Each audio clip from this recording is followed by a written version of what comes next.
There's a couple of situations that you want to be very cautious about in terms of using the nebulizer.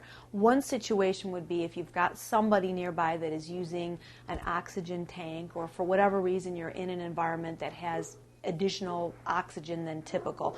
That would be a situation that it would not be advisable to use the nebulizer. You also want to make sure that if you are using the nebulizer in cooler temperatures, like around 50, 60 degrees, it is recommended that you actually warm up the machine for a few minutes before you use it. So go ahead and plug it in, and you're not going to have anything attached to it, and then turn it on.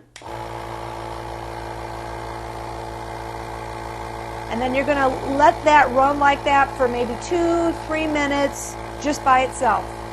This gives the machine an opportunity to kind of get things warmed up before you're actually trying to put it into use.